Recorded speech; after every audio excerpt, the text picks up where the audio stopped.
Hello students, today we will continue the subject EEM for diploma electrical students and from third semester electrical students. So today as in our last classes we have discussed about intrinsic semiconductor, today we will discuss about extrinsic semiconductors. Now before going to extrinsic semiconductors, let us just know what were the intrinsic semiconductors. This semiconductor which were in the pure form were called as intrinsic semiconductors. Now, in extrinsic semiconductors, what will happen? We will study about them. So, extrinsic semiconductors.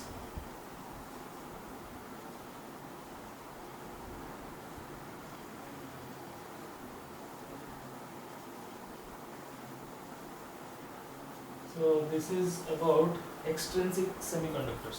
So, pure semiconductors exhibits the property similar to our insulators, as we have discussed in our earlier classes. So if they will exhibit the property of insulators, how and what will be the use and how can we use them as a semiconductor, we will also discuss. So we have to make the semiconducting materials or these materials into semiconducting materials.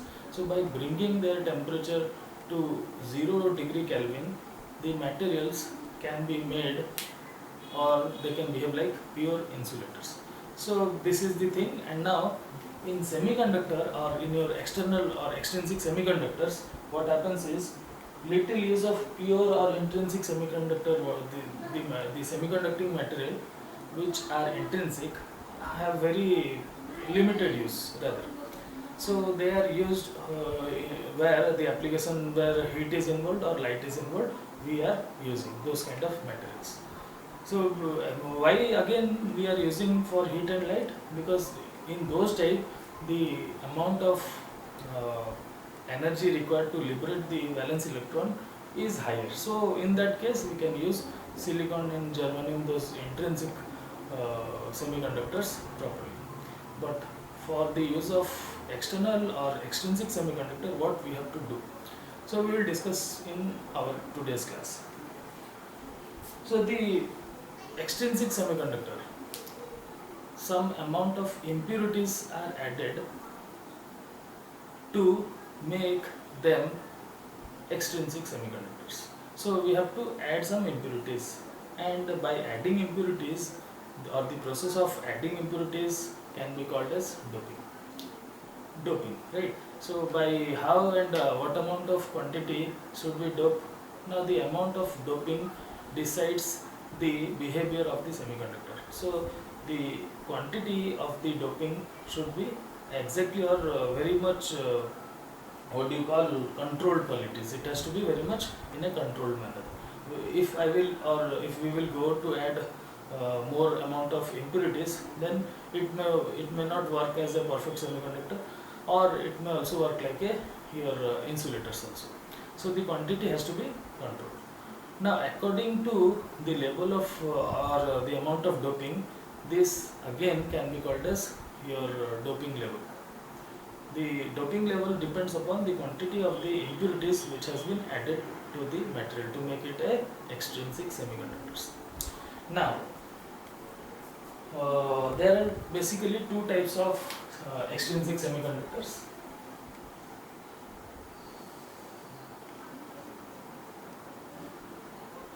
N type, P type.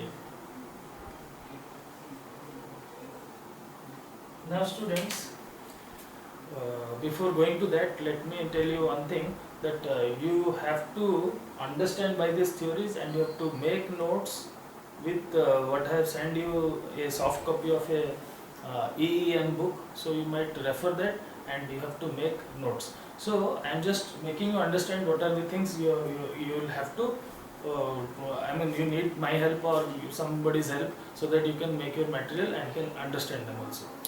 Right, so continuing our class now. So there are two types, N type and P type extrinsic semiconductors.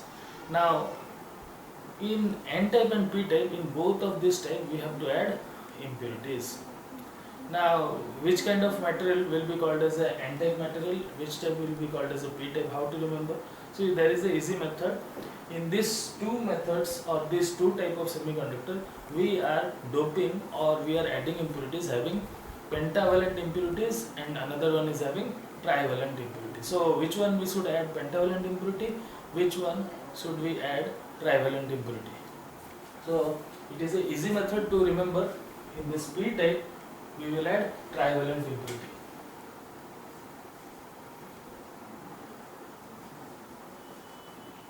And in N-type, we will add pentavalent.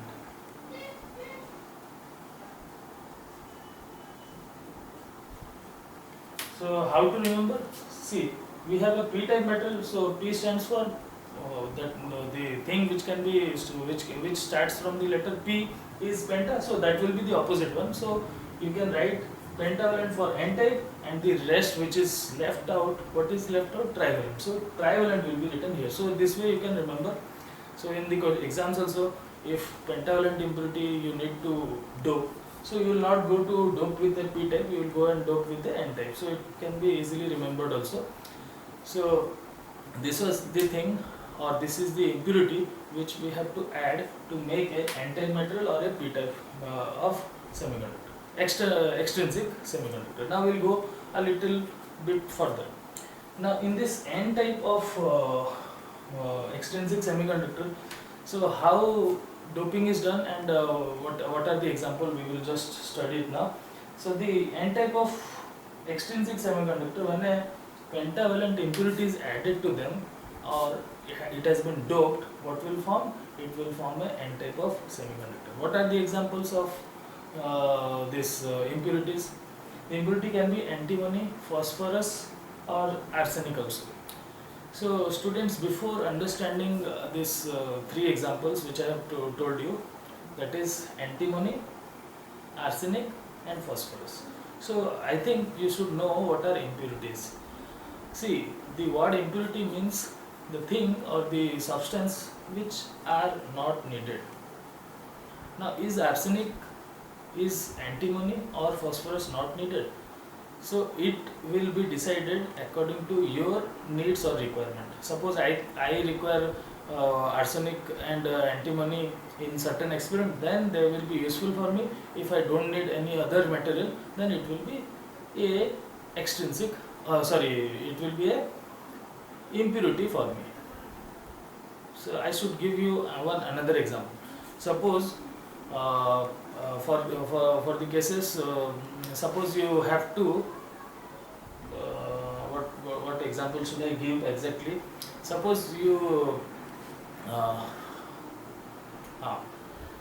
suppose your school bag, right?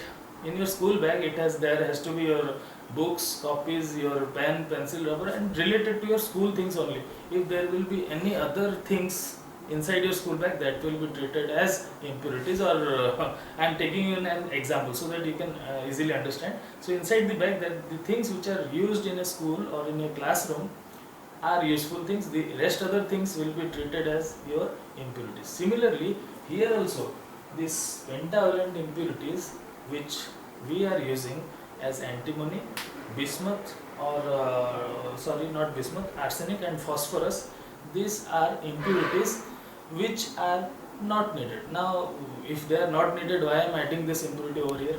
Because see, in this N-type of material, if we wish to make them N-type of material, we have to add these impurities. After adding, they will behave like semiconductors. So if I will not add impurities, how will they act as a semiconductor? If I will not add also, they will work like an insulator. So that is the main cause of adding impurities, or to dope them. If I don't dope them, they will not behave as a semiconductor, because in our earlier classes we have understood that the covalent bond crystals will form, and that will make them behave like an insulator. So here also the same thing will happen. In this N-type of semiconductor, extrinsic semiconductor, we have to dope with them a pentavalent impurity. And the example which I have told you is now antimony,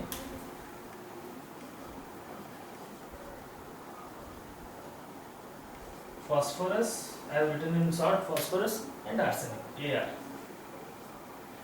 What about your p-type? We will go for p-type a little later. First we will understand about n-type so that it will be easy, right? So let me just clear this section. So the pentavalent, right. So students will first discuss about the n-type of extrinsic semiconductors.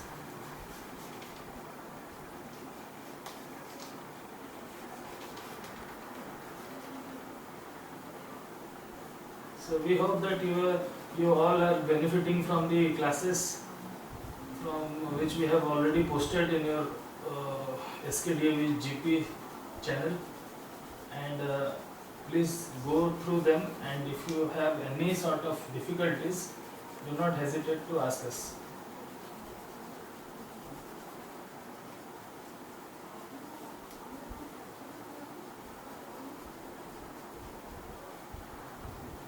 Now students, this is now n-type. N-type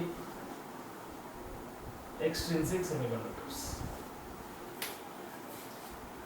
Right, I will draw a covalent bond or a sharing of how this impurity is added, and after addition what happens. So in n-type, what will be the impurities added? It will be a pentavalent impurity. So pentavalent impurity means the impurity in which the valence electron will be 5. The word penta means 5. So 5 should be its valence electrons. Now let us take an example of germanium. Germanium. So this is a germanium atom.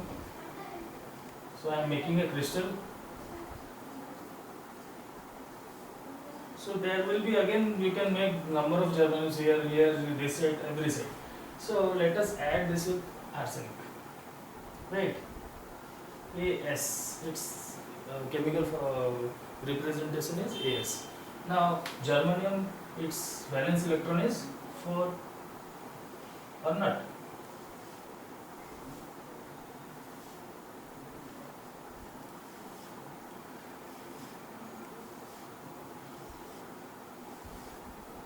So let me draw 4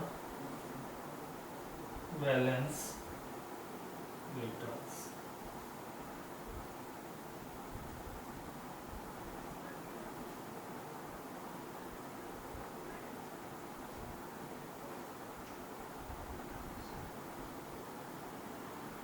So these are 4 valence electrons of germanium, and now what will happen? They will form covalent bond. So these two pair will be shared, forming a covalent bond. Similarly, this side also will be shared, as with this one also.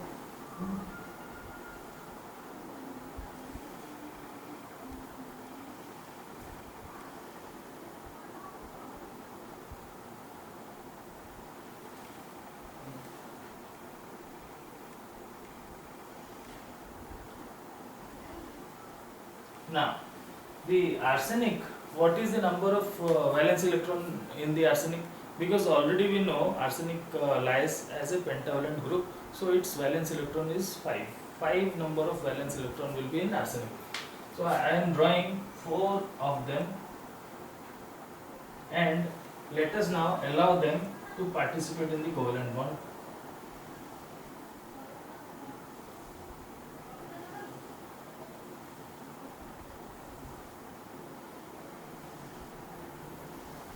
Right, so this is the covalent bond formation will happen, and only 1 electron of arsenic will be left out. Why? Because it will have 5 number of valence electrons. So 4 will participate in the covalent bond formation, and only 1 electron will be left out, which will be responsible for the participation of or the conduction of your current. Now this one will be called as your electron. Right. Now therefore the valence electron lock into covalent bond, this will be locked into covalent bond and the fifth one is free to participate or wander through the crystal. So it will be free to participate in any conduction of current, or it will be free to conduct. So that is the reason why this type of semiconductor, or this type of, after adding these impurities, we can call it as a donor type. Why? It can donate one electron, because one is left out na. So if one electron is free and it can donate to any bond formation or any participation of current, then we can call it as a donor type. So thus the impurity becomes ionized. In this case, the impurity will become now ionized and has a positive charge. So this will have a positive charge, and they are also firmly held. This crystal structure firmly holds this electron also. And when there is a excitation is applied, then what will happen? This electron participates in the conduction of current. Now coming to your P type of extrinsic semiconductors. So there is only a little modification in P type of semiconductors. Right, P type of semiconductors, the impurity here are trivalent. Trivalent impurity. Right, as we have discussed a few moments ago, that in this type of extrinsic semiconductor, we will have to add trivalent impurities. So let me just clear this section.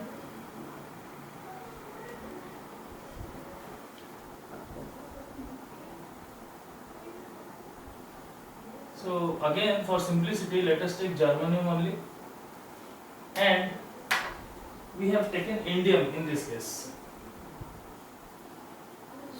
Student, in this case, germanium is the semiconductor. We have added, or doping is done with the help of indium. So indium is having 3 number of valence electrons. So as this word trivalent for P type of extrinsic semiconductor suggests us, thus it will have trivalent impurities. We will choose indium, or you can take other trivalent impurities what I have told you, like aluminum, gallium or indium. So here I have taken indium. You can also take aluminum as an impurity. Now the same thing I will repeat over here. Do not make confusion that how aluminum or your gallium or what I said indium are impurities, because those things which are not required in any reactions or any you can say any arrangement, then they can be called as or treated as impurities. So here also the pure form of semiconductor should contain only germanium atoms. So if something will be added which is not required, if you consider a pure form, then what we will call? We will call it as impurities. So why we are adding these impurities? So that their behavior like semiconductor will be increased. So here aluminum is chosen, indium is chosen, as well as here gallium is used, and there are others also which lie in the group of trivalent impurities. So here in this case we have chosen indium.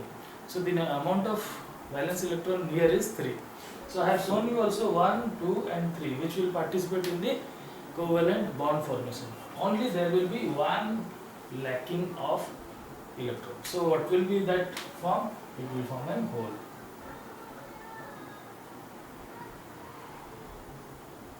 So if there is a hole formation, what will happen?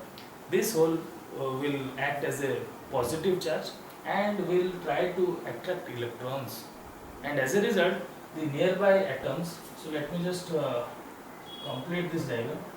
Yes, this is now complete. Now this vacant or vacant space, which is called as hole, will try to attract electrons from the nearby germanium atoms. As a result, when some potential is applied or some electric field is applied or excitation has been done, these electrons in the nearby cells will jump to the hole. This electron will jump to hole. As a result, again there will be a hole created in the nearby from where it has been jumped. Now what will happen if this thing continues? Then the nearby atom again it will attract one another electron. So as a result, the process of whole movement will carry on, and this is the process how this semiconductor works. Students, another thing in this topic is that,